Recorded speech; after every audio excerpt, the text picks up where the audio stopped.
በቁጥር የበለጠ ከሆነ ማስተዳደር ያለበት ኢትዮጵያ ውስጥ ምርጫ መቅረት አለበት። በኢትዮጵያዊነት በኩል ኢትዮጵያ ትፍረስ፣ ኢትዮጵያ የግጭት ማዕከል ሆና ነው የምትቀጥለው። ቢሾፍቱ ለምን ተመልሶ ቢሾፍቱ ተባለ እኮ እየተባለ ኢትዮስ ቢሾፍቱ የፊውዳል ልጆች ናቸው ደግሞ በነገራችን ላይ የጭሰኛ ልጆች አይደሉም። አማራም ሆነው ለዚህ ነው አሁን የብሔር ፖለቲካ በጦዘበት ሁኔታ የምናካሄዳቸው ምርጫዎች ሁሉ የዲሞክራሲ መገለጫ አይደለም የሚሆኑት። ለኦሮሞ ህዝብ የፊንፊኔ ጥያቄ ከኦሮሚያ የሀገር ባለቤትነት ጥያቄ ተነጥሎ አይታይም። የሀገር ባለቤት ሲባል በነገራችን ላይ ኦሮሞም እኮ የሀገር ባለቤት ነው አይደል እንዴ? በኦሮሚያ ውስጥ ያለ ነን ኦሮሞ የሆነ አካል የክልሉ ባለቤት አይደለም። ምክንያቱም ክልሉ ለብሔር ተለይቶ ተሰጥቷል።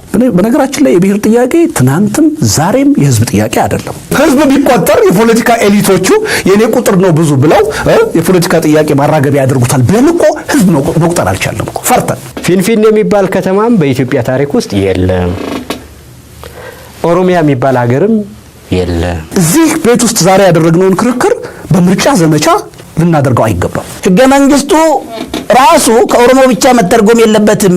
ህገ መንግስቱ በዚህ ረገድ ያለብንን ችግርና ጉድለት አድሬስ ማድረግ ነበረበት።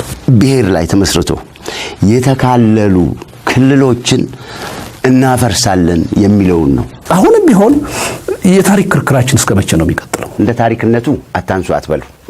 እንደ ታሪክነቱማ ይነሳል። በኦሮሞ መስፋፋት ጊዜ የነበረው ሌሎቹን እንዴት አስምሌት እያደረገ እንዴት ስንት ብሔረሰቦች እንደጠፉ እንዴት የሀገር ባለቤት የሆኑት እንደተገፉ ሁሉ ራሱን የቻለ ሌላ ናሬቲቭ አለ።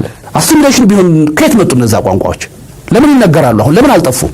አዲስ አበባ የሀገር ባለቤትነቴ ምንም ነገር ሳይኮሰኩሰኝ መኖር እፈልጋለሁ።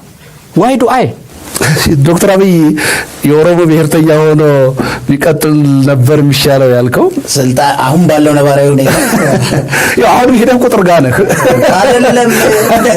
ምርጫ ምንድነው ማለት ስማ፣ በነገራችን ላይ ቅድም ራስህን ባልከው የኦሮሞ ህዝብ ኢትዮጵያ ውስጥ ማጆሪቲ አይደለም። እስቲል በነዋለልኝ መኮንን ወረቀት ውይይትና ክርክር እያደረግን መኖር አለብን።